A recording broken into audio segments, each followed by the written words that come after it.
Okay, so good morning, everybody. Welcome. Thanks very much for coming. It's lovely to see so many people. Like I said, over 50 participants, which is a really good turnout. As you know, this is a presentation from Amy Green, who you can see on the screen there, project manager from Cruise, and I'll let her introduce herself shortly.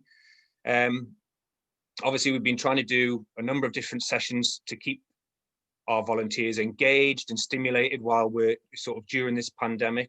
And I'm sure that Cruise is an organisation we're all aware of, but we might not necessarily know exactly what they do. Obviously, you can see again there on the slide, they do bereavement care and grief support. So something that we're experienced in, but I'm sure that Amy will be able to teach us, about what they do and how they support people who may be going through grief or bereavement. So it should be a really interesting session, particularly, I think, because it has been, such a long time since some of us have been in court. Although the announcements yesterday may scupper our plans again a bit, obviously we're gearing back up to going back to court. So it should be a really useful session for us. And again, for those who haven't done the training for a few years, it should be a really good session to refresh our minds about supporting people through bereavement. So without further ado, I'll pass over to Amy. Thank you very much. Good morning, everyone. It's lovely to meet you all, and thank you for having me. So I'm going to take you through a little overview about what Cruise provide. I am very aware that you are all experienced in bereavement support, but there are some pointers in there. So hopefully it won't feel like I'm teaching you to suck eggs, as I'm hoping not. And then there's a little interactive slide in there as well, just to kind of get the juices flowing. So I will begin. So my name is Amy Green. I am a project manager currently with Cruise Bereavement Care. However, previous to that, I have been an operations manager. So I've literally just moved into the project manager role, and I'll talk to you a little bit about what I'm working on at the moment. But predominantly, I was looking after the North East, the Northwest, Yorkshire and Humber within our Cruise network. So just to give you a bit of an overview about Cruise, we are the leading charity for bereaved people in England, Wales and Northern Ireland. We were founded in 1959, so we have just last year celebrated our 60-year anniversary. We were founded by a lady called Margaret Torrey, who started the charity for women and children who had lost their husbands, fathers, for example, in the war, and then it started to develop from there. So we are offering face-to-face, telephone, group, email, and children and young person support. However, due to the pandemic, we have, as yourselves, have experienced a lot of turmoil, for example, and we aren't able to offer that face-to-face support at the moment. So we are just offering telephone support. We have been able to adapt some services to be able to be delivered over Zoom, which has been great, as it still allows us to have that kind of face-to-face meeting with the client. It's just on the video platform, which is a bit different. And we are also just about to pilot group support on Zoom as well. So from what I've heard from the areas that have been providing this, it is going quite well. So it's great that we've been able to utilise technology to be able to deliver different kinds of support, especially at times like these. So at the moment we have over about, well, I'd say probably about 85 branches now. We are growing quite a lot, covering a large part of the UK. We have full coverage in Wales and Northern Ireland. There are a few local branches that are quite small and some quite big ones as well. But we are aware that there are a couple of void areas that we're currently working on, and I'll talk about that a little bit further down when I reach specialised projects, because it is something we're looking at. We have a free phone helpline that is available every day at the moment. We received some funding from the Department of Health in regards to the COVID pandemic, which has meant that we could train more volunteers on our helpline, and we could also extend to weekend opening. So that is going to be in place for as long as it needs. And usually over the Christmas period, we do extend those opening hours as well. We have a very good website. The link is there. The website is full of lots of different resources for everyone to use. So not just bereaved people, but people actually supporting those bereaved, for professionals, for different organisations. On there are lots of different pieces of information, support for different kinds of bereavement, for different people working in bereavement, and there's some free publications as well that you can download. So we have hard copies of leaflets, for example, one I'm holding up here, but we also have all of these available on our website to be able to download. More recently, again, due to the COVID funding that we received, we've been able to extend support into our cruise chat, which is on our website, which means there's basically instant chat available Monday to Friday, 9 till 9. And it means that anybody seeking support can have that instant connection with one of the supporters to get information, support, and signposting. We also offer our bespoke training to outside organisations and to individuals. Our external training is offered in quite a few different ways, and we can provide bespoke training for businesses depending on their reach. So we've trained people within call centres, within banks, for example, so lots of different kind of organisations. We can work in partnership with businesses to ensure that the people have greater awareness of the impact of bereavement and grief. I think we recently did some training with PayPal, as they had quite a poor understanding, shall we say, but they reached out to us and we were able to provide that. The awareness obviously can then inform how they're able to respond to bereaved people, whether it's colleagues, clients, customers, friends, family. We also have our one-day public bereavement sessions. They're open to any member of the public who want to gain more confidence and skills dealing with bereaved people and talking about bereavement.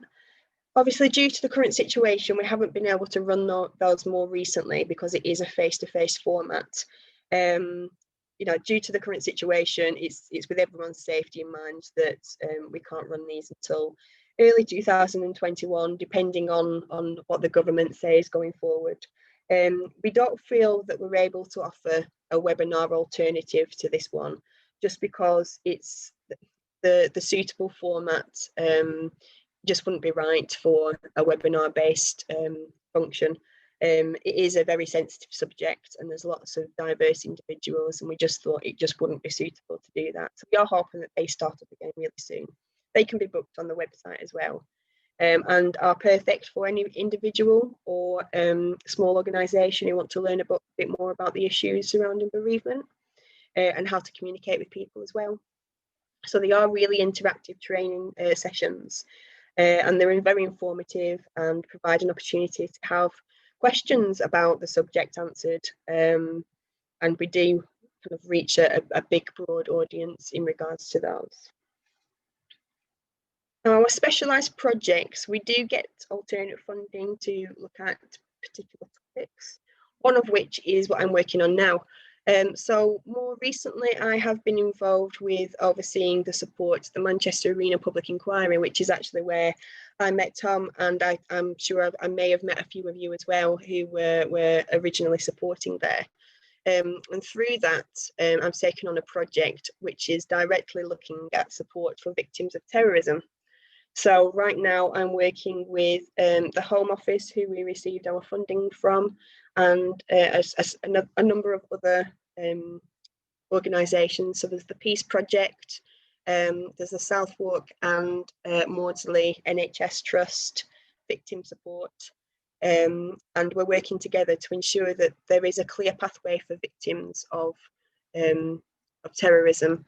So we have put a pathway in place to make sure that there's a seamless approach for when a client comes into Cruise, to ensure that they get the right support at the right time.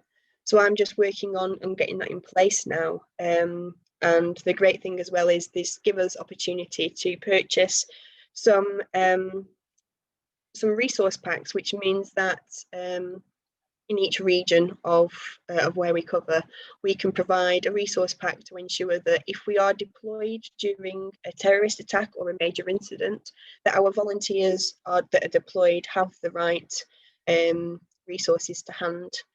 We've never been able to do that before, so it's a great opportunity to be able to provide that for everybody. And the project does run until the end of March, but we are hopeful for further funding. But because the project and what it provides, we can ensure that we can sustain this service even after the funding ends. And we're very excited to be able to be writing some new major incident training as well for our volunteers to be delivered over Zoom, so we can reach as many people as soon as possible. Our other specialist projects have included things like working with the military, our military families project, again providing training to individuals and families within the military to understand bereavement and to support their colleagues and peers. And the same with our You Behind the Uniform project, that was to specialise in providing that support to emergency services and their families. Again, to provide the training and resource to help them through bereavement. So there's just a couple of things that we've done recently, just to give you an idea about the broadness of what we can provide. So I wanted just to go into a little bit of grief theory. Now, again, I'm very much aware that you are very up to date with the kind of supporting side of things in regards to grief, and I just wanted to introduce a few of the theories that we use. We do use quite a lot within our training, and a lot of them are heavily theory based. However, I didn't want to do that with you this morning, so we've just chosen some of the lighter touch ones. This is our whirlpool of grief. We use this a lot with clients, and it just allows them to see a visual kind of version of what a bereavement may look like and feel like. So as you can see there, we have a person on the river of life and approaching the waterfall of bereavement. So that symbolization of everything kind of like coming crashing down into the pool below. At the same time as you're falling, you have that shock, the numbness, the denial, those stages of grief that everybody's aware of. And then when you're reaching the bottom of that, when the bereavement has happened, feeling that disorganization, that feeling of being washed up, that feeling of not knowing what's going on or what's happening, that feeling of that loss of control. Obviously, there's the emotional disorganization as well. So going through all of those emotions, the fear, the anger, the denial, the hurt. Yeah, it's then symbolized on the rocks, and that symbolizes the pain and physical symptoms. I'm sure you're aware, and again, I really don't want to teach people how to suck eggs, but grief can take forms in many ways, and pain is one of them. And it's why a lot of people tend to visit GPs, because they feel that there is something physically wrong with them, or actually the bereavement is taking over and causing that physical pain and the symptoms as well. We then move on after the bereavement and that initial kind of loss and disorganization to moving on to the mourning and the acceptance and the reality of absence. And this is a case of it doesn't take a time frame really. There's no single time in which we can say this is the first 2 weeks, this is the second 2 weeks. It's a case of taking that person takes as long as they need to get to where they need to go. So it could well be that this person experiences the loss and the grief and the mourning and acceptance within the first couple of weeks. It could take months, it could take people years. We do actually see people, quite a lot of people, that have had a bereavement 10, 20 years ago. Sometimes it is triggered by another bereavement or something else happening in their life. But we are finding that we are seeing a lot more people a lot later on in the bereavement. And I think COVID actually has pushed this forward, because there is a lot more people feeling isolated. They have a lot more time to think about things. They have their support network has kind of like taken the back seat or has disappeared because of the isolation. And then there's obviously the moving forward and reorganization and loving again. This again can take some time, or it can take people a lot less. What we usually say about grief is that everybody is unique. Everybody is unique in regards to how they grieve and what they experience. So no two people will grieve the same, even if it is about the same person. And this is just another one of the popular theories that we use, which is the dual process model. And we like to use this with clients because it is easier to understand. So as you can see, so this the grief process model. I do have some notes, unfortunately, because I am a little bit rusty, given the fact that I've been looking at new things more recently. So this was developed by Straub and Schutt, and it's the principal model to show the coping process in coming to terms with the loss of a loved one. So the understanding of the grief process is that people undertake in very varying formats and proportions, both loss orientated and restoration orientated. So the loss orientated is looking more about the grief, so the intrusion of that grief, the feelings around that grief, the denial, the avoidance, not wanting to move forward. So those initial kind of feelings around grief. And then the restoration is looking at life changes, doing different things.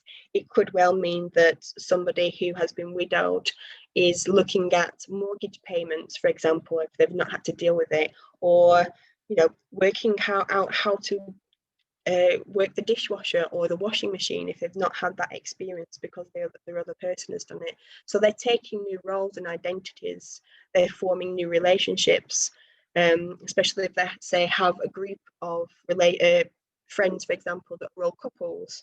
They are then taking on new relationships because they're no longer in a couple, for example. There's just a couple of examples for you. So what we can see here is our everyday experiences. We tend to see clients jumping from one to the other, so they oscillate between each other. And we found that you can't look at that loss orientated grief work at the same time as restoration orientated. They can't do it at the same time because they're in two different stages.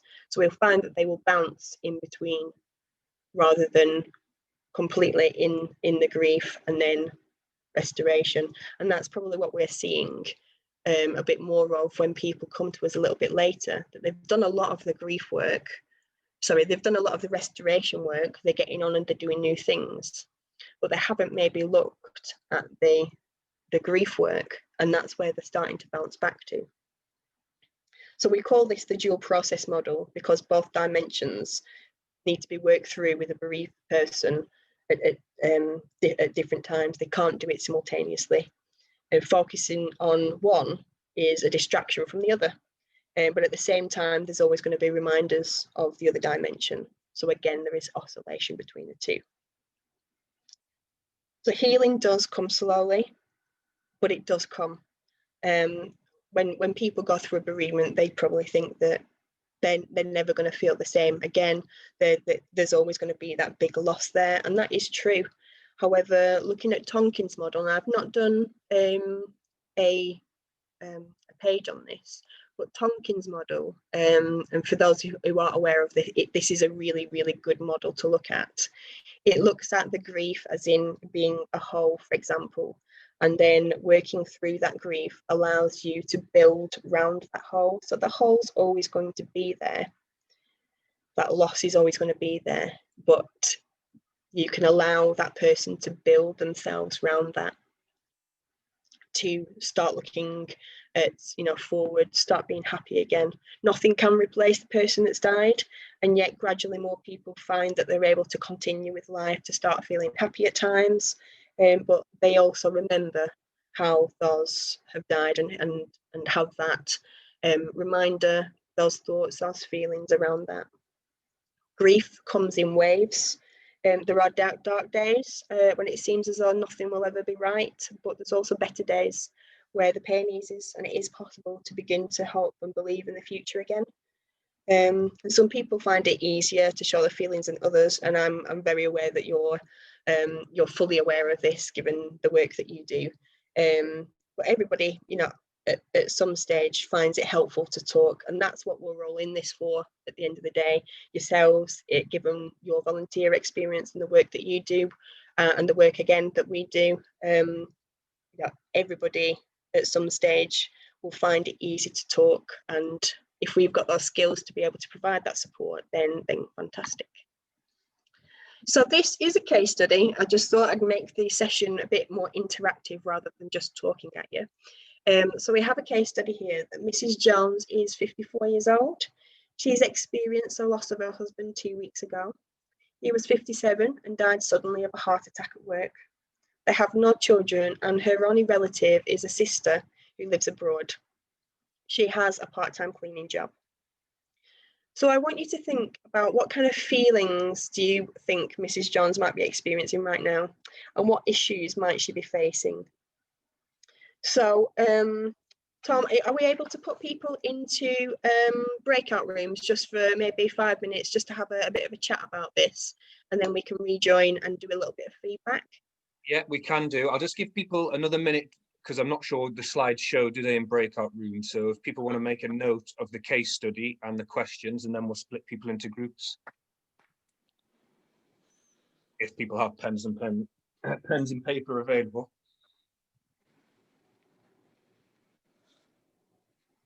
So if you just maybe think about the things that I've just gone through with the whirlpool of grief and the dual process model, just taking into account what that person might be experiencing or going through.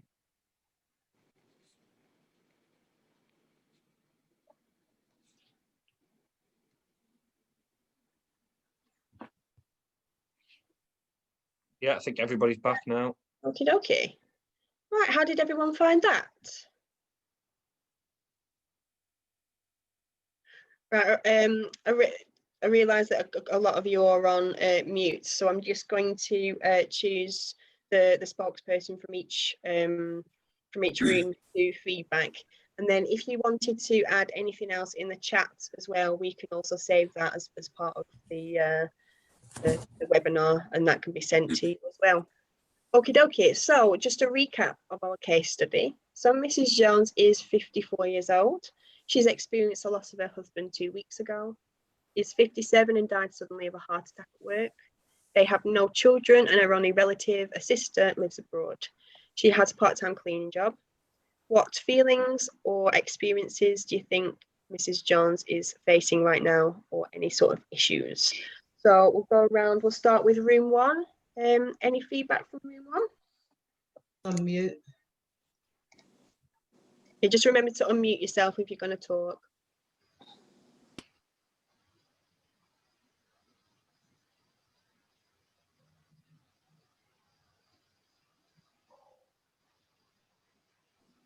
So is there a spokesperson for room one?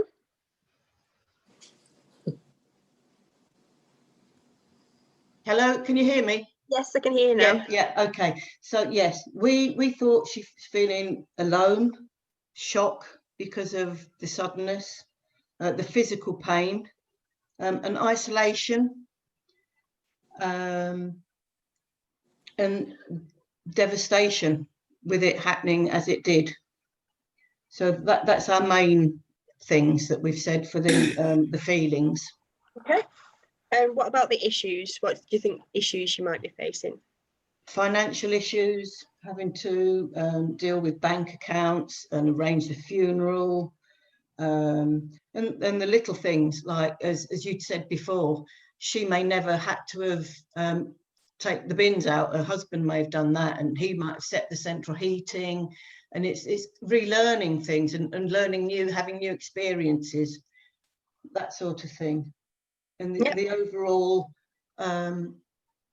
shock of it all coming across from the feet, that's coming across into the other bits, whereby, my goodness me, I've got to do this on my own because I've got nobody, because her sister's nowhere around to support her there and then. But you would hope that she's got a support group around her. So it's kind of like relying on people more.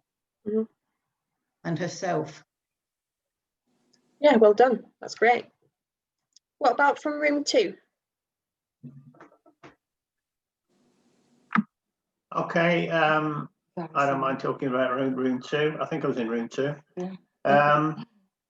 We've got the same sort of things, really, a feeling of isolation, feeling lonely.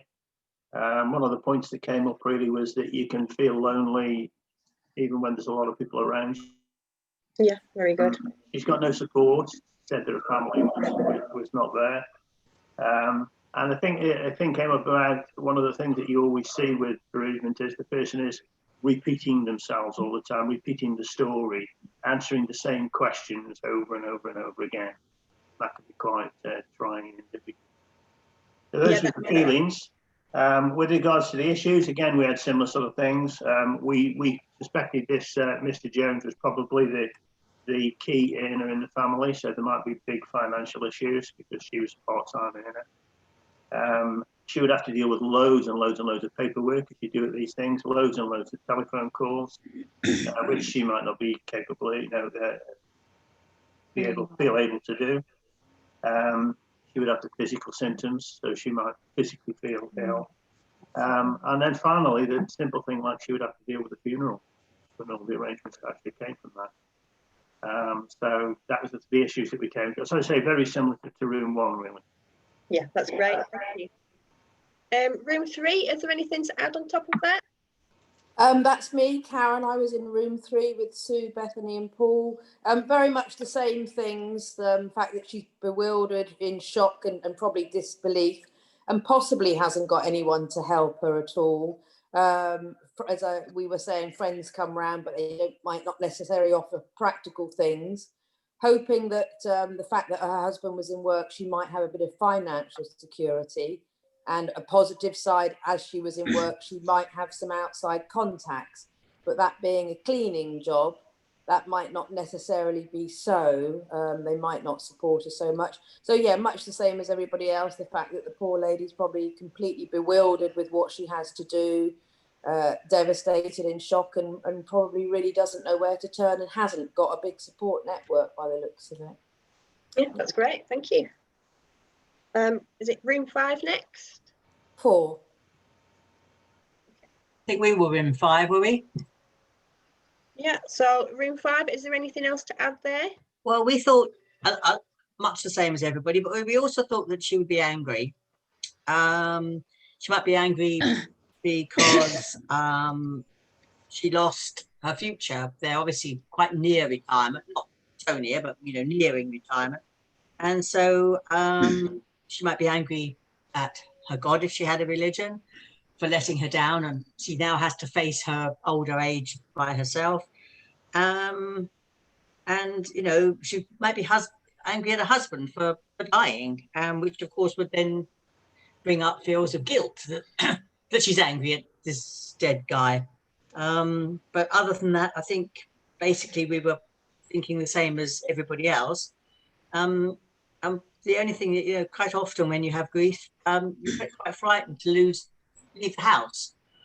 And that might be something that she would feel, especially if she has many friends, which the scenario is quite short, so we weren't 100% sure. But, she hasn't got family, that's for sure. And they sort of stick by you no matter what. So, yeah, but other than that, we covered most of what everybody else covered. Great, thank you very much. Is it room 6 next? I've lost count, sorry. Well, I was room 6, if it is room 6. Our thoughts have already been covered by most people, really. That initial, it will be isolation, loneliness, numbness, shock, denial, confusion. And moving forward, she'll be worried about how to cope with life. She'll probably have financial worries. She's only works part-time. Her husband was probably the main breadwinner. How is she going to cope with the mortgage, bills, etc.? Coping on her own without his wage. And I would say just sheer panic would overtake her.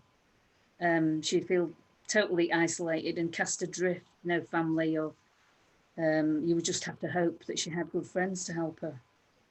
And that's about it, really. That's great, yeah. Anything to add, room 7? Not really. Well, all of what's been said already. I think there would be quite the shock because it was sudden, and also some guilt that she wasn't able to say goodbye because he was at work and this was a sudden death. So there might be some guilt around that. And perhaps there's been some contact from work, perhaps depending on where he worked. There might be some contact and support from work. Sometimes there is. And yeah, all the disorganization, can't see the future, especially without the husband, who may well have done a lot of the financial side and the paying the bills. She might not even know what bills they have, you know. So yeah, I think a lot of what's been said already we discussed.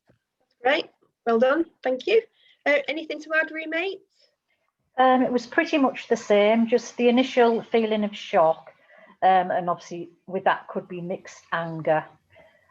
She's going to feel isolated and lonely because of her situation with a sister abroad. It even might take a few days for it to kick in and to feel real. And then I would think she's going to feel overwhelmed, and again, there may be financial worries there. Just the thought of the future alone and any other responsibilities.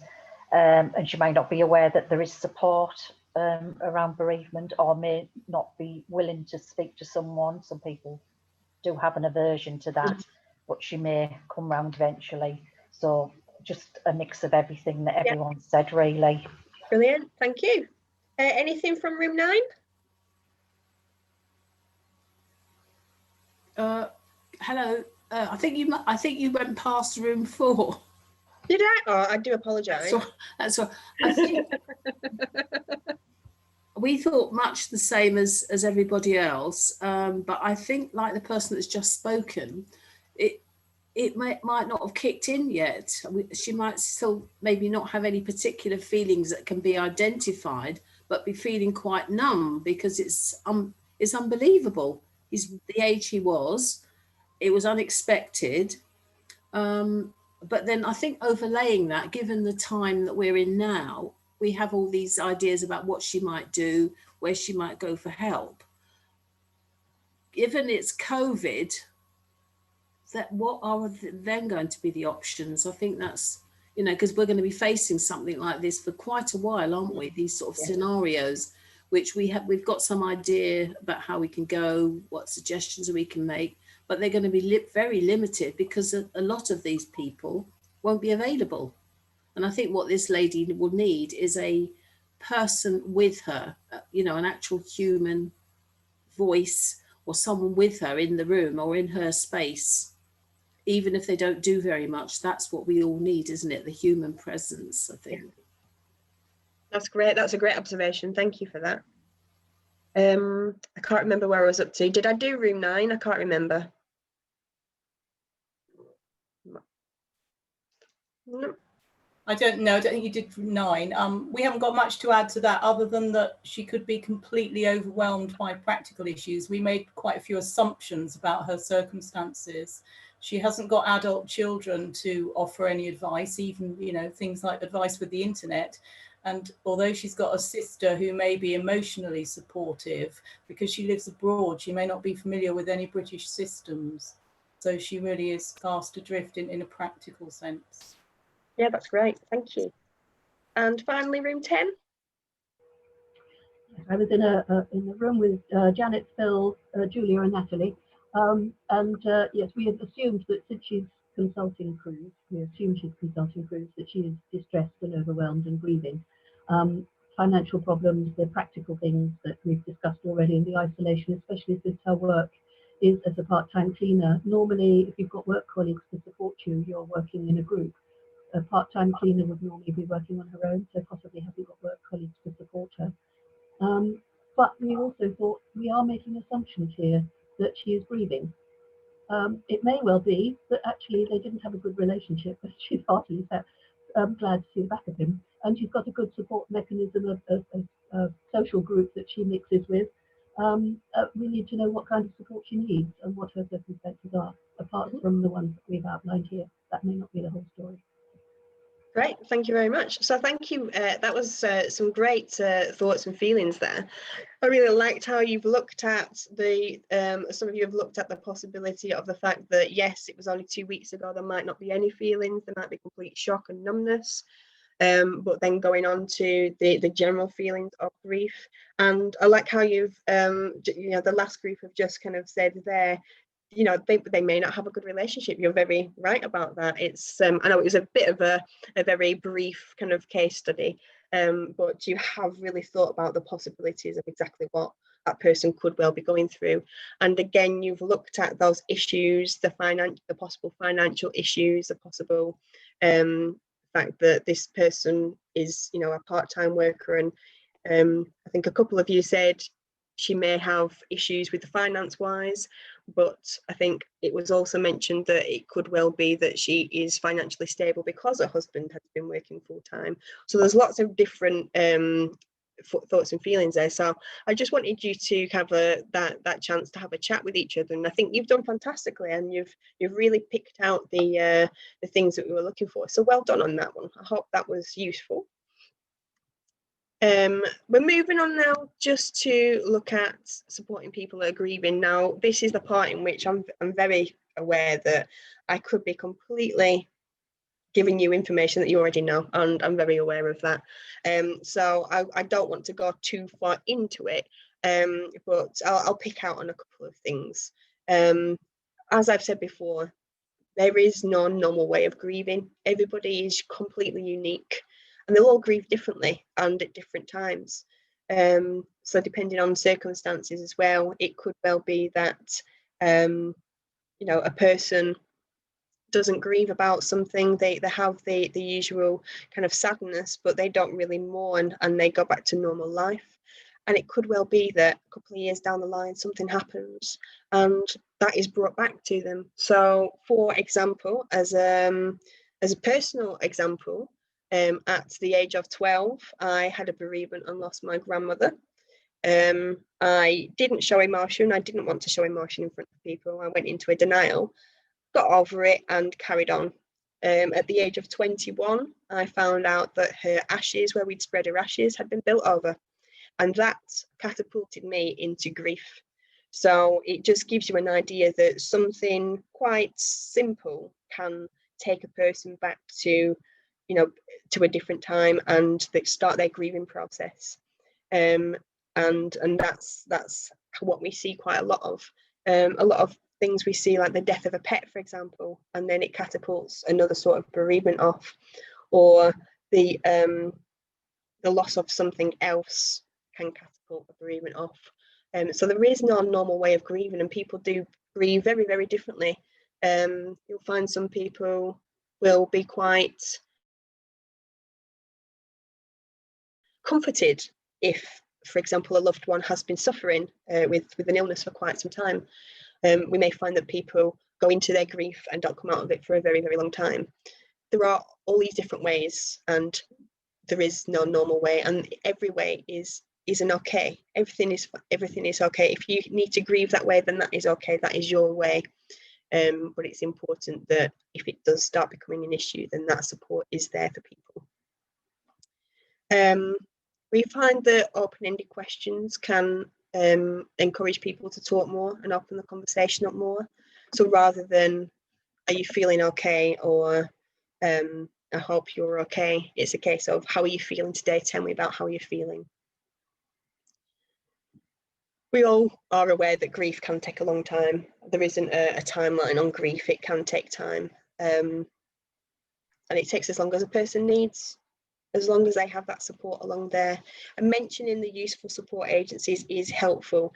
People might not necessarily want to do that, but if they are aware of those agencies, then they have the option to approach them at a time that they may feel that they want to. We always say this in regards to, yes, we deal with grief and support people day in and day out that have been through terrible things, that have seen terrible things, but we are all human. We're all human at the end of the day, and it's okay to show emotion in regards to, I'm not talking about breaking down on that person, but to show that empathy and that sympathy for somebody. It just shows that you are human, and that relationship is built there, rather than being a kind of like a bit more didactic, etc. If you're there in that realm with them, then they feel that more supported.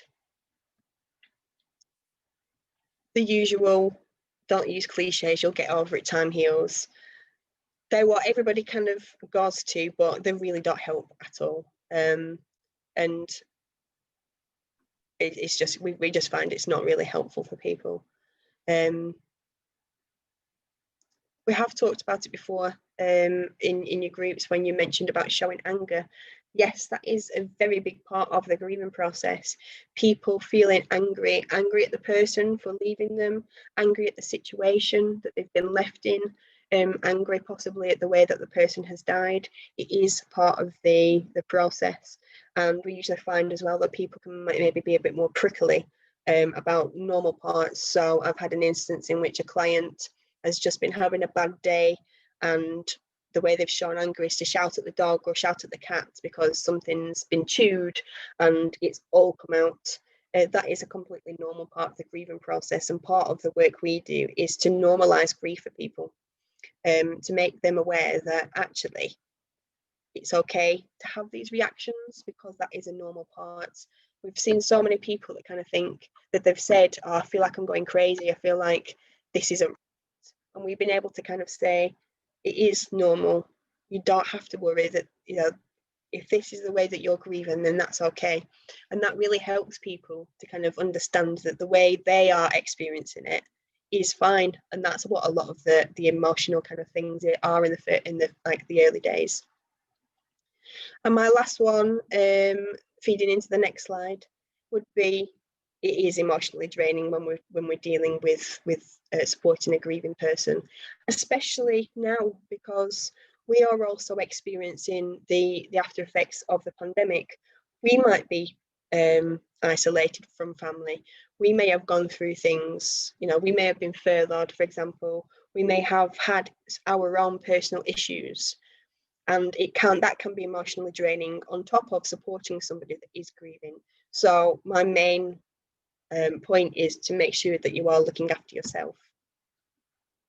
And we found certain things like this can support. So taking regular breaks away from the news and social media, because it is everywhere and it is draining. There's, you know, the news is there constantly as a reminder. There's lots of things on social media. If it's not about the actual pandemic, then it's about the vaccine, or it's about this or that. So it can really kind of drain you. It's also really good to take some daily routine exercise, is great as well, just to get that blood pumping.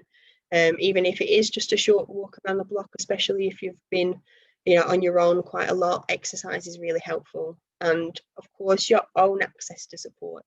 So it's all well and good supporting others, but making sure that you have your own access to support, you've got that own support mechanism. So my final one is literally a case of making sure that we do look after you. And again, we are all in this together. We hear things, really difficult things, we may see difficult things. It's really important that we look after each other and look after ourselves.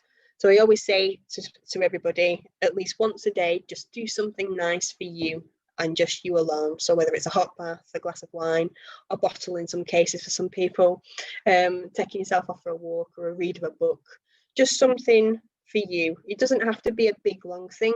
It can be a quick 5-10 minutes meditation, for example, but that just something nice for you to take that time out from everything else and concentrate on you is key to kind of like keeping up with our well-being.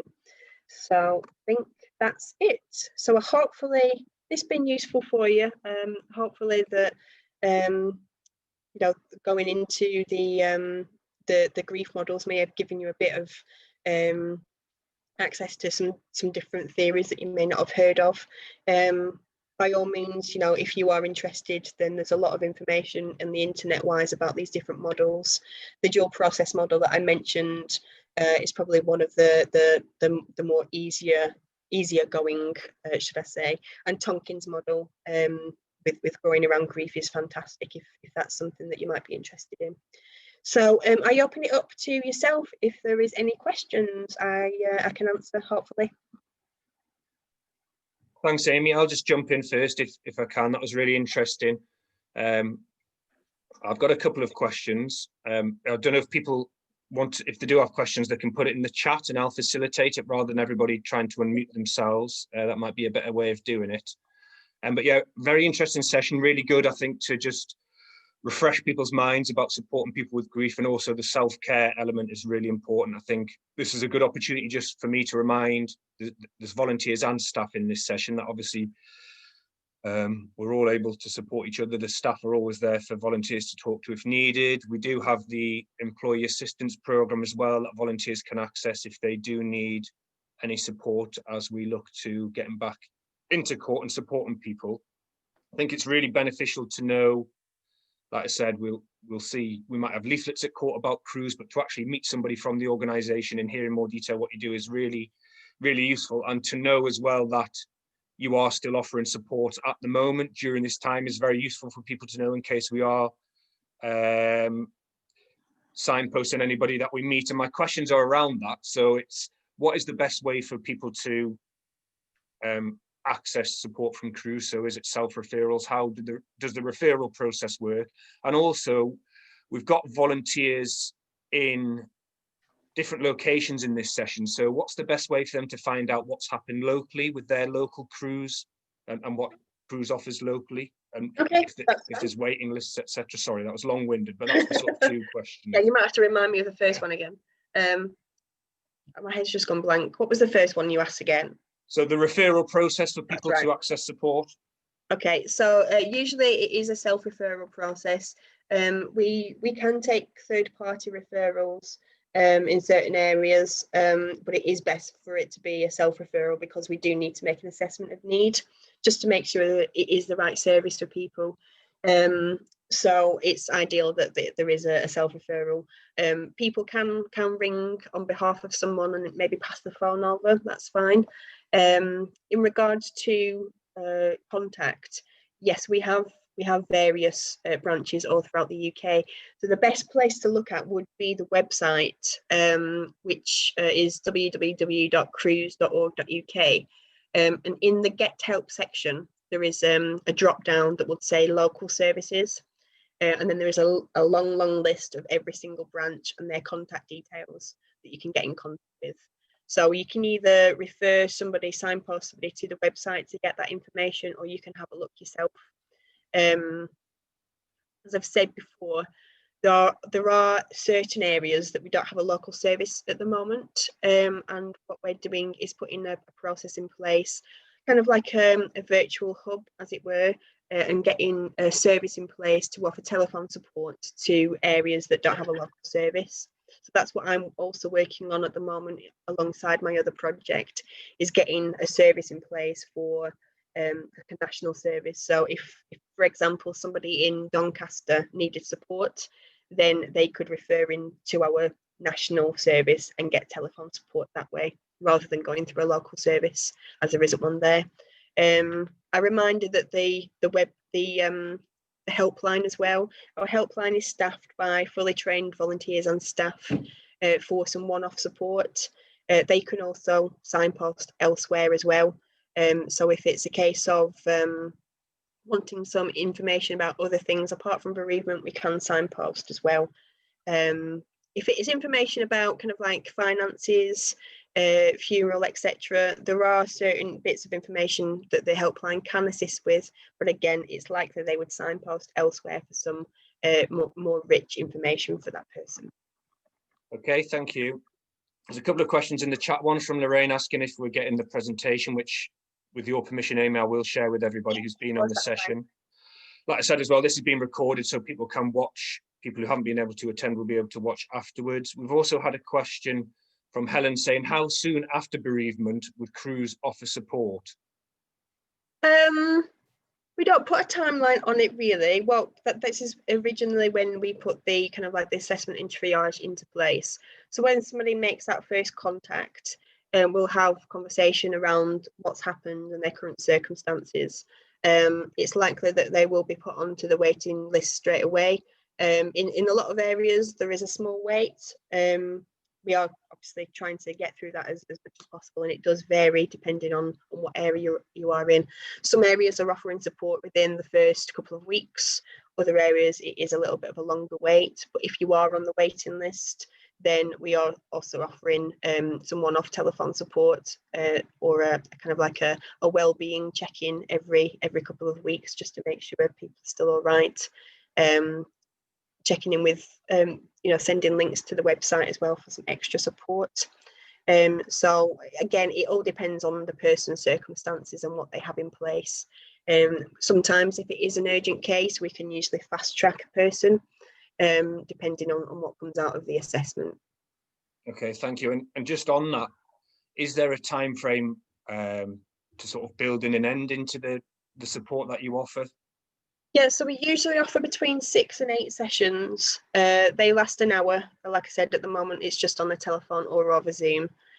So yes, we have 6 to 8 sessions. Around 5 to 6 is usually the average. We do realise that not everybody is the same. So with further kind of like review of each session, we may be able to offer more if that person is needing more.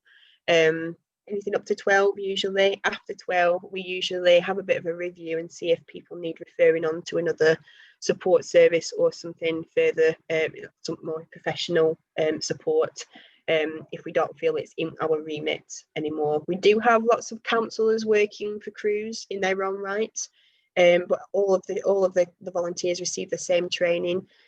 So even if we have a psychotherapist, for example, that could go into deeper, because of the crew's remit, they will provide what crews can provide and provide some further signposting onwards. So it's not a professional counselling service, even though we do have counsellors working for us. Okay, thank you. And there's no more questions come in. So unless anybody else has any of the questions, I'd just obviously like to thank Amy again and thank everybody for coming in to watch the session. I hope everybody's found it useful. And if I don't see everybody before Christmas, I hope everyone has a lovely time over the festive period. But yeah, it doesn't look like there's any more questions coming in, so we'll bring the session to a close. Can you hear me? Oh, sorry, yes. Yeah, I sent one, but for some reason it went to Amy Green privately. Oh, sorry, I haven't accessed it. It's all right. I just wanted to ask what the suicide figures for bereaved people were, because it's often expressed, initially that people don't want to go on living, initially. And I just wondered if you collected any data which showed how often that does actually happen, that's all. We do collect the data. It's not something I can give you right now, as we need to go into the system. But we are very much aware that suicide is a rise. Is bereavement by suicide is rising. A lot of our areas starting to get some further funding for postvention in regards to suicide to provide support to them, so they don't feel that that is the only way out, basically. I think from recent studies, people are 3 times more likely to complete suicide if they have experienced bereavement by suicide. It is likely that it could be much more now, especially with COVID. As you may have seen, suicide rates have gone up significantly during the pandemic, mainly due to the isolation side of things, or people losing their loved ones in difficult circumstances, i.e. not being able to be with them, when they've been ill or dying, not being able to say goodbye. In some cases, in the early days of the pandemic, not even being able to have a funeral. So all these kind of things exacerbate the way, the feelings. But like I said, I'm not aware of the actual figures, but I do know that the cases are on the up, and we're doing a little bit more in regards to postvention to try and support those people as best we can. Thank you. Thank you very much, Amy. And yeah, I think that's all the questions, so we'll end it there. Great. Well, thank you for having me. It's lovely to meet you all. And as Tom said, Merry Christmas. I hope you all have a restful time, and I may see some of you in the future. Thank you. Bye. Okay, thank you. Take care. Thank you, Tom and I. Bye.